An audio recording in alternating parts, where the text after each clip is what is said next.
10 देखो। तो अभी मतलब कि ना धो के अभी रेडी हो चुके हैं, तो अभी जाएंगे दुकान पे।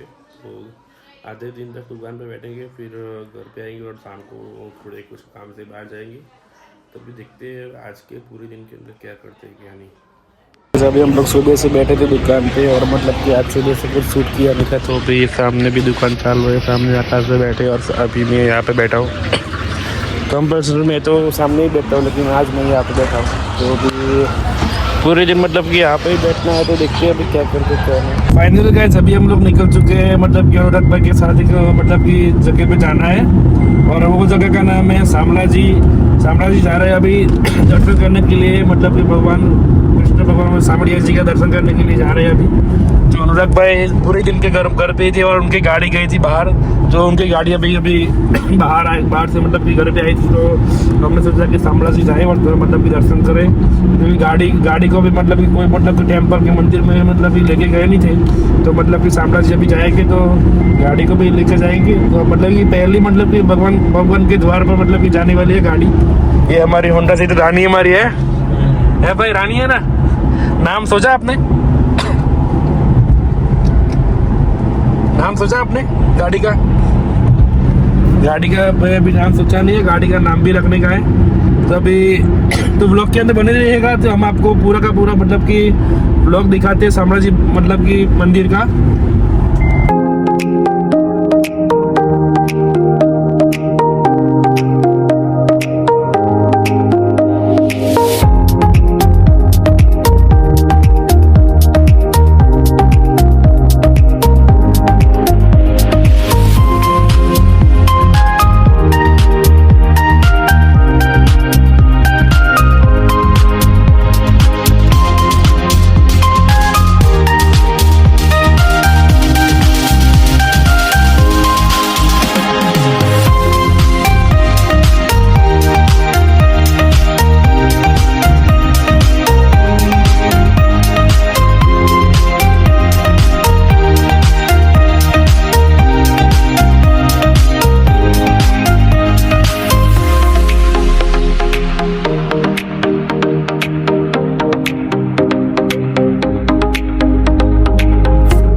अभी हम लोग आ चुके हैं शामला जी मंदिर।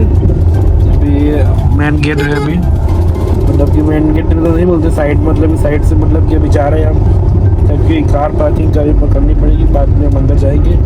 पब्लिक तो आज बहुत दिखती है भाई, आज मेला है कि क्या है? पब्लिक आपको देखो, पब्लिक बहुत है आज तो,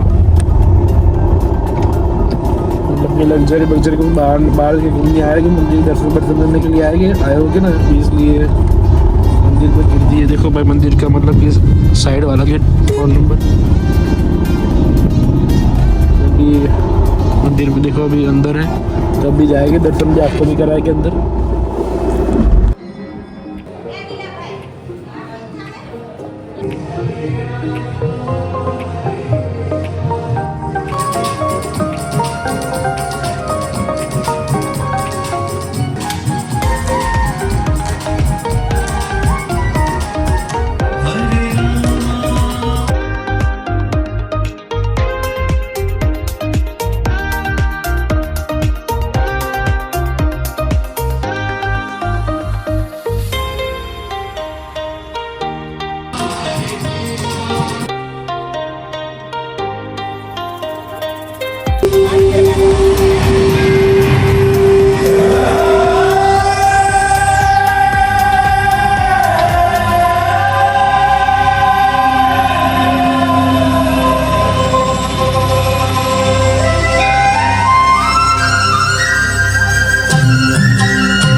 जिनके शरीर पर श्रीवत्स का चिन्ह अंकित है और जो स्वयं कौस्तुभ मणि से सुशोभित हैं, ऐसे पावन कमल नयन एवं तीनों लोकों के स्वामी भगवान विष्णु को हम सादर नमन करते हैं।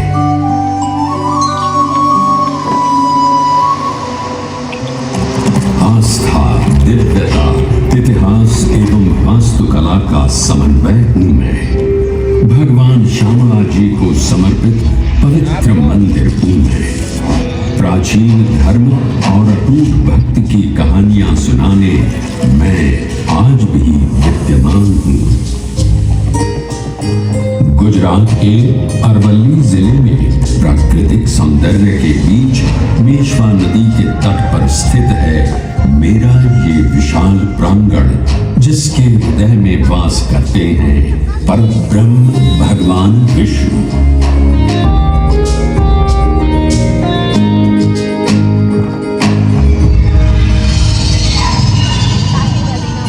इस पवित्र मंदिर में श्रद्धालुओं द्वारा पूजे जाने वाले साक्षी गोपाल या देव गदाधर विष्णु भगवान का एक श्याम स्वरूप है, जिनका एक आध्यात्मिक महत्व भी है। श्याम रंग भगवान की दिव्य प्रकृति, उत्कृष्टता एवं संसार की नकारात्मक ऊर्जा को स्वयं में समाने की क्षमता को दर्शाता है। ये त्रिलोकपति भगवान विष्णु के दुर्लभ मंदिरों में से एक है, जिसमें उनके 8वें अवतार श्री कृष्ण के रूप को पूजा जाता है।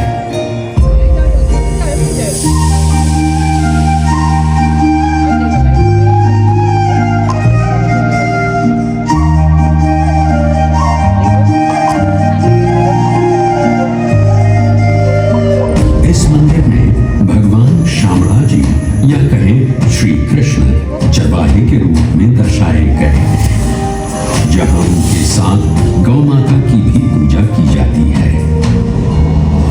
वैष्णवों के लिए श्यामला जी मंदिर पूरे भारत के 154 प्रमुख तीर्थों में से एक तो है ही। इसके अलावा गुजरात के 3 सर्वश्रेष्ठ मंदिरों में द्वारका और डाकोर के साथ श्यामला जी मंदिर का नाम भी लिया जाता है।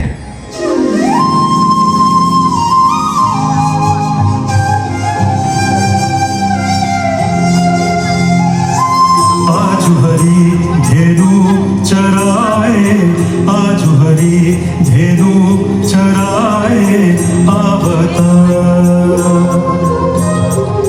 मोर मुकुट बनमाल विराजा, मोर मुकुट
एवं पौराणिक कथाएं हैं जो आज भी जनमानस में सुनने को मिलती हैं। उनमें से एक पौराणिक कथा पर ध्यान दें तो इस करम्बूज तीर्थ क्षेत्र को श्यामला जी के नाम से जाना जाता है।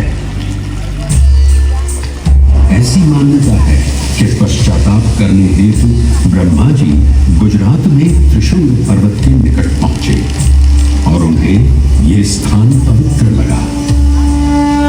उन्होंने भगवान शिव का आह्वान कर लगभग 1000 वर्ष तक कठोर तपस्या की। उनकी तपस्या से प्रसन्न हो महादेव ने उन्हें दर्शन दिए और उनसे एक महायज्ञ करने का आग्रह किया। तत्पश्चात ब्रह्मा जी ने आदित्य प्रवर महायज्ञ करने का निर्णय लिया। महायज्ञ में विद्वान पंडितों आदि को आमंत्रित किया गया, जिन सबके हाथ धोते समय झील पानी से भर गई थी, जिसका पवित्र जल मनुष्य के पापों को नष्ट करने में सक्षम था। इसलिए देवताओं ने इस स्थान का नाम करम्बूज तीर्थ क्षेत्र रखा। ब्रह्मा जी की प्रार्थना से भगवान विष्णु प्रसन्न हुए और उनसे कहा, हे ब्रह्मदेव, मैं आपकी प्रार्थना से प्रसन्न हूं। आप अपनी इच्छा व्यक्त करें। मुझे बताएं कि आपको क्या वरदान चाहिए।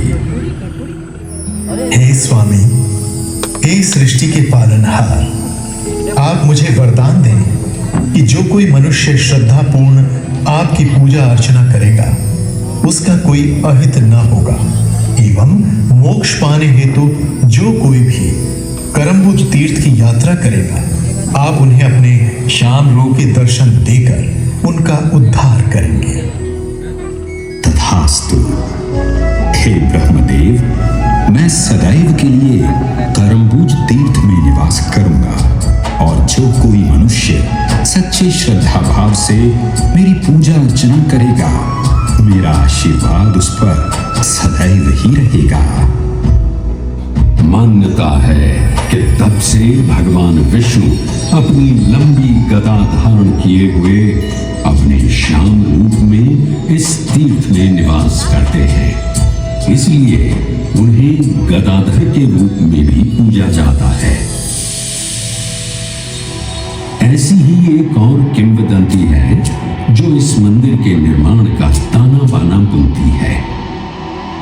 माना जाता है कि देवताओं के वास्तुकार विश्वकर्मा ने एक ही रात में इस मंदिर का निर्माण किया, परंतु प्रातः होते ही वो इस मंदिर को अपने साथ ले जाने में असमर्थ थे, तो उन्होंने इस मंदिर को यहीं छोड़कर जाने का निर्णय लिया।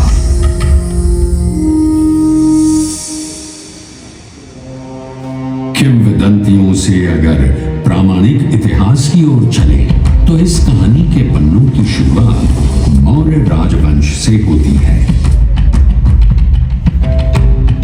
इसके आगे चले तो देवनी मोरी के पास पाए गए लेखों में कहा गया है कि ये क्षेत्र 4वीं शताब्दी के दौरान कथिक वंश के शासन के अधीन भी हो सकता है। देवनी मोरी के पास खुदाई के दौरान पाए गए प्रमाण इस ओर भी संकेत करते हैं कि यहाँ भगवान शिव की आराधना के साथ साथ बौद्ध धर्म के अनुयायियों का भी वास था।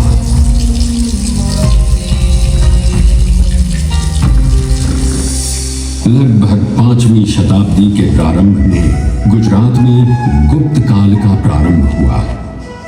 ऐसा कहा जाता है कि ये वही समय था जब भगवान शिव के साथ भगवान विष्णु की पूजा की शुरुआत हुई। 800 ईस्वी में जगत गुरु शंकराचार्य, रामानुजाचार्य एवं निम्बकाचार्य तथा अन्य आचार्यों ने वैष्णव अनुयायियों को बढ़ावा दिया। उसी के परिणाम स्वरूप तीर्थ स्थानों का नवीनीकरण हुआ, अनेक मंदिरों का निर्माण कराया गया, यज्ञ किए गए एवं श्यामला जी भी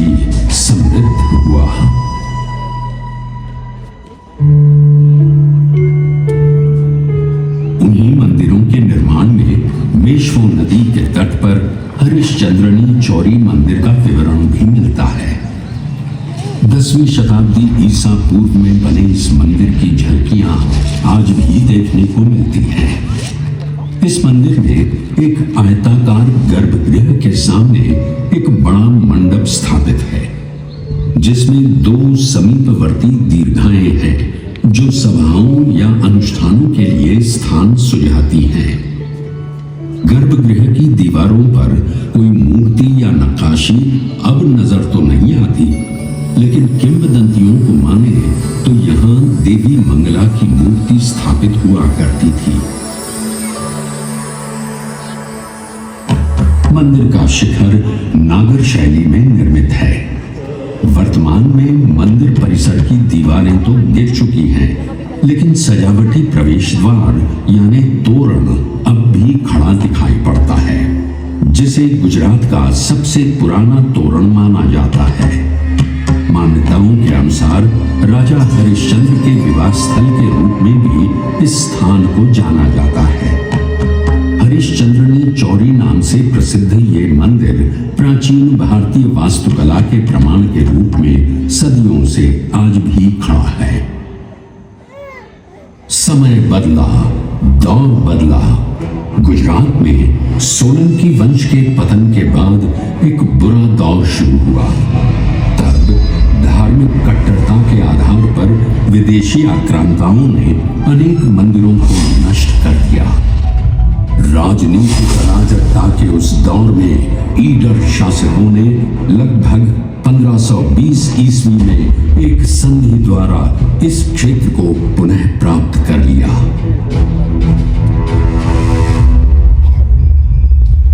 कुछ समय और बीता और लगभग 1565 ईस्वी में महाप्रभु वल्लभाचार्य जी ने भारतवर्ष में वैष्णववाद का प्रचार प्रसार किया और द्वारका, डाकोर, सिद्धपुर और शामला जी का दौरा किया एवं अनेक तीर्थ स्थानों का पुनरुद्धार करवाया। महाप्रभु वल्लभाचार्य जी एक महान भक्ति दार्शनिक थे और उन्हीं के प्रभाव से तत्कालीन शासकों ने सनातन धर्म के प्रति उदारता दिखाई थी।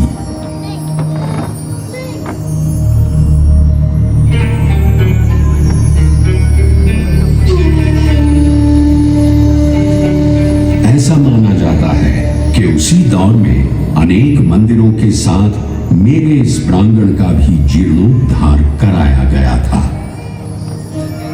सफेद बलुआ और ईंट से निर्मित सोलंकी वास्तुकला का ये 2 स्तर वाला श्यामला जी मंदिर 3 प्रवेश द्वार वाली दीवार से घिरा हुआ है। मंदिर को मुख्यतः 3 भागों में बांटा गया है, जिसमें सभा मंडप, अंतराल और गर्भगृह शामिल हैं। मंदिर सुंदर खंभों पर टिका हुआ है, जिसके ऊपर एक छतरी विराजमान है और साथ ही उसकी दोनों ओर अर्धमंडलाकार रचनाएं मौजूद हैं। मंदिर के आंतरिक स्तंभ नीचे से ऊपर तक 3 भागों में विभाजित हैं, वर्गाकार, अष्टकोणीय एवं गोलाकार, जिनके ऊपर सुंदर फूलों की आकृतियां उकेरित हैं। सुंदर नक्काशी से भरा शिखर है, जो निस्संदेह अपनी ओर सभी का ध्यान आकर्षित करता है। छत के सामने वाले हिस्से में सपाट छत से निकले हुए छोटे छोटे गुंबद हैं। इस मंदिर के ऊपर सफेद रेशमी ध्वजा जी फहराया जाता है, जिसके कारण इसे ध्रुवी ध्वजा वाला भी कहा जाता है। मंदिर में हाथी एक बहुत ही सामान्य प्रतीक है। इसकी बाहरी दीवारों पर अर्ध प्रचंड हाथियों की बड़ी आकृतियां प्रदर्शित हैं। मंदिर की इमारत के चारों ओर पत्थर में उकेरे गए हाथियों के सिर और अग्रभागों की एक झालर देखी जा सकती है। इसके अलावा मंदिर की बाहरी दीवारों पर देवी देवताओं की छवियां, भौगोलिक चित्र, विभिन्न प्रकार के फूल, जानवरों और परनालों की आकृतियां देखने को मिलती हैं। देवराज इंद्र, वरुण, अग्नि, वायु, कुबेर, शिव एवं गणेश के साथ साथ मां इंद्राणी, चंद्रिका, सरस्वती आदि देवी देवताओं की नक्काशी के रूप में भी आकृतियां सुसज्जित हैं। इसके अलावा रामायण, महाभारत, श्रीमद् भगवद गीता और पुराणों के दृश्यों को बड़ी ही रचनात्मक शैली में चित्रित किया गया है। मंदिर के प्रवेश द्वार के सामने एक द्वार स्थापित है, जिसके दोनों ओर विशाल हाथी देखे जा सकते हैं।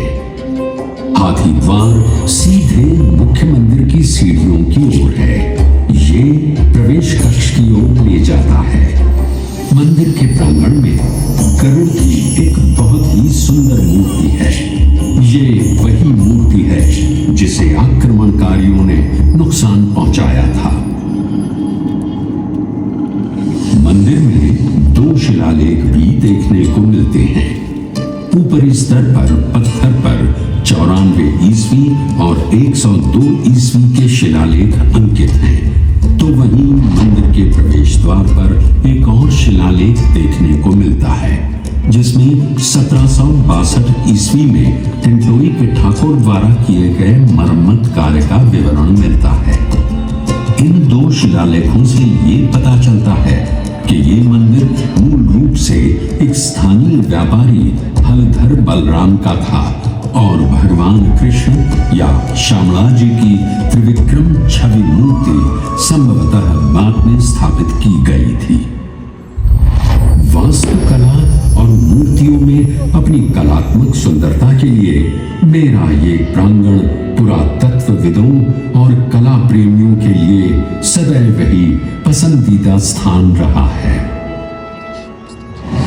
ये पसंदीदा स्थान या अन्य धर्मों के प्रति उदार नीति हर मुगल बादशाह अपनाए, ये शायद संभव न हो सका।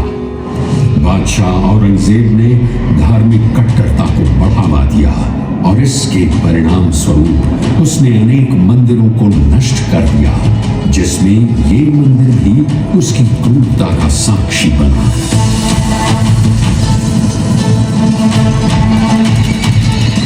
ईडर के महाराजा, ठाकुर और राजपूतों ने मुगल सेना का बहादुरी से सामना किया, परंतु वो जीत न पाए। अपने आत्मसम्मान की रक्षा अपने प्राणों से ज्यादा महत्वपूर्ण होती है। शायद यही बात अपने मन में लिए उन्होंने पुनः प्रयास किया और इस बार मुगल सेना को इस क्षेत्र से खदेड़ दिया।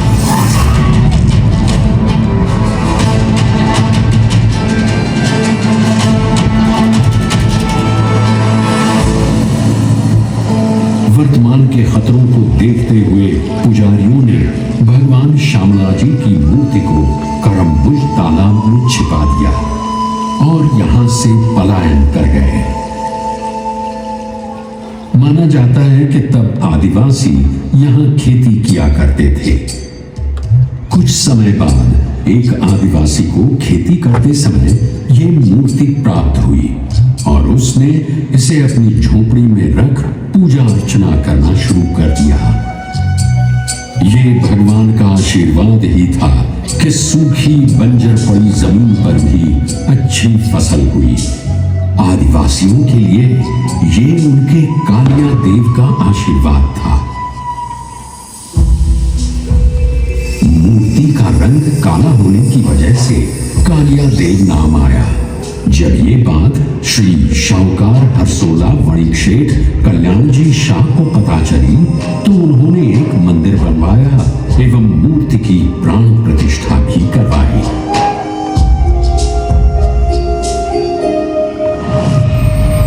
समय अब सनातन धर्म के लिए अनुकूल था। 18वीं शताब्दी में गुजरात में मराठाओं का शासन चल रहा था। ईडर के महाराजा श्यामला जी की ओर पहले से ही आकर्षित थे और उनका मंदिर के प्रति समर्पण प्रशंसनीय था। समय पड़ने पर उन्होंने मंदिर की मरम्मत तो करवाई, साथ ही साथ लगभग 1860 के आसपास मंदिर में श्यामला जी की मूर्ति भी स्थापित की गई। अब एक ऐसा दौर आया जिसने भारत का स्वर्णिम इतिहास ही बदल कर रख दिया। पूरा देश ब्रिटिश हुक्मरानों की गिरफ्त में था।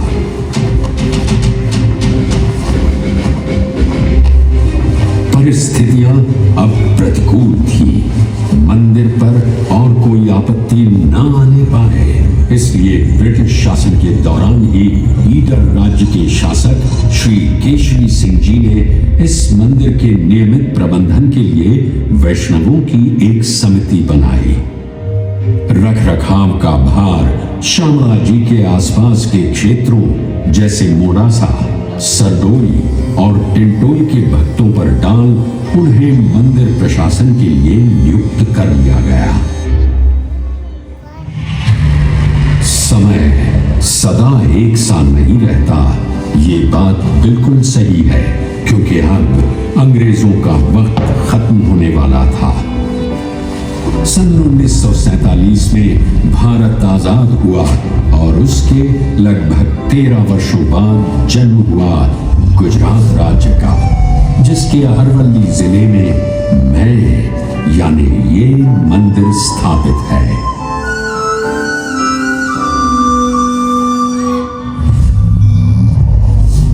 मंदिर का प्रशासन सुचारू रूप से चले, इसलिए ईस्वी सन 1953 में एक ट्रस्ट भी पंजीकृत कराया गया। मंदिर के प्रति निष्ठा रखने वाले कई पुण्यात्माओं ने इस तीर्थ स्थान के सौंदर्यीकरण में अपना अविस्मरणीय योगदान दिया। उन्हीं में से श्री मफतलाल गगलभाई का नाम अग्रणी रूप से लिया जाता है। न केवल उन्होंने बल्कि उनके परिवार के सदस्यों ने भी मंदिर के प्रति अपनी आस्था रखी और श्यामला जी मंदिर का जीर्णोद्धार करवाया और इसे सुंदर मूर्तियों से सजाया।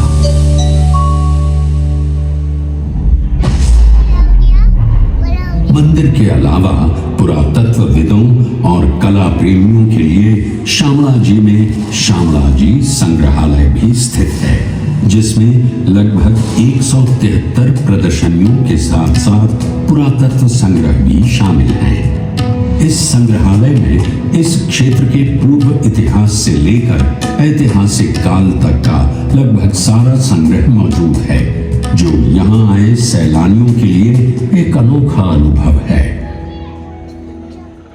सदियों से गुजरात की इन पावन धरोहरों एवं धार्मिक स्थलों को जीवंत रखने के लिए भारत के यशस्वी प्रधानमंत्री श्री नरेंद्र मोदी जी, गुजरात के लोकप्रिय मुख्यमंत्री श्री भूपेंद्र भाई पटेल जी एवं तत्कालीन गृह राज्य मंत्री श्री प्रफुल्ल पटेल जी ने अपना सहयोग प्रदान किया और आज भी उनका ये सहयोग निरंतर देखने को मिलता है। मंदिर की पूर्ण व्यवस्था की जिम्मेदारी मंदिर ट्रस्ट की है, ताकि श्रद्धालु बिना किसी परेशानी के भगवान के दर्शन कर सके। मंदिर में त्योहारों का आयोजन भी ट्रस्ट की देखरेख में ही होता है। यहाँ तुलसी विवाह हो, दिवाली हो या होली, जन्माष्टमी हो या नवरात्रि, हर त्योहार बड़ी धूमधाम से मनाया जाता है। यहाँ हर वर्ष कार्तिक मास की पूर्णिमा पर प्रभु की आस्था में उजियारे का उत्सव मनाया जाता है और एक भव्य मेले का आयोजन होता है, जो निरंतर 20 दिन तक चलता है। हर वर्ष लाखों करोड़ों श्रद्धालु यहाँ आकर प्रभु के दर्शन कर मनोवांछित फल पाते हैं।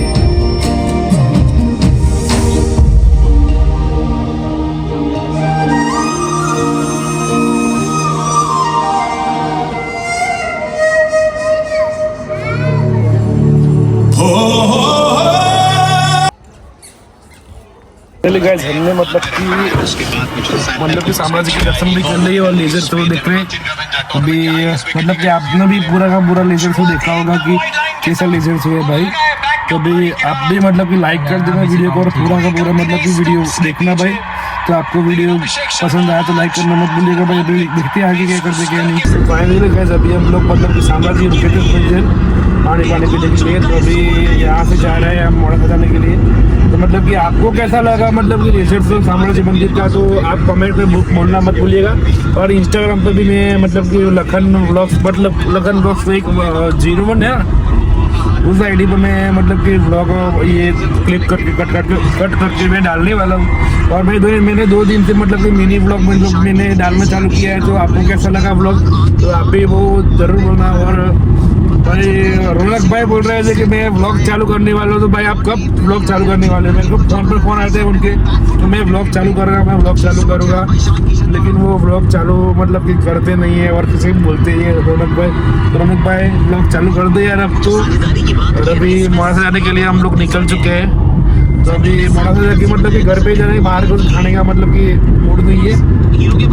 तो अभी खाना वाना खा के जाएंगे टी पोस्ट और थोड़ी देर बैठेंगे और बाद में व्लॉग को एंड करेंगे। तो अभी व्लॉग के अंदर बने रहिए। और मतलब कि लीजर शो आपको पूरा का पूरा मैंने आपको व्लॉग के अंदर दिखाया है। तो भाई 1 लाइक आपके भाई के लिए तो बनता है भाई। तो 1 लाइक मतलब कि व्लॉग में मतलब कि डलवा देना भाई। और सब्सक्राइब भी कर देगा जिन लोगों ने चैनल नहीं किया है, जो भी मेंबर नया है चैनल मेरी चैनल के अंदर, तो फॉलो सब्सक्राइब भी कर देना और इंस्टाग्राम पेज के अंदर फॉलो भी कर देना भाई। तो अपने भाई को सपोर्ट करो भाई, हम भी मतलब कि आगे कुछ जाए और हम भी मतलब कि कुछ कर सके यूट्यूब के अंदर।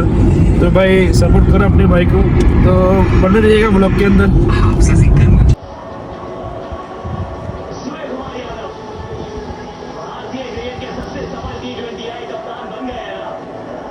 तो कहीं इंडिया मैच मतलब कि विनर हो चुके हैं। इंडिया हमारे मतलब कि इंडिया वाले विनर हो चुके हैं। अभी बाहर गए नहीं थे हम तो कोई जगह पे। तो अभी हम मिलते हैं कल के ब्लॉग के अंदर। तब तक के लिए हमारा ब्लॉग देखते रहिए और चैनल पे नहीं सब्सक्राइब करना मत भूलिएगा। जय श्री राम। और ये ब्लॉग पसंद आया हो तो लाइक करना मत भूलिएगा। जय श्री राम।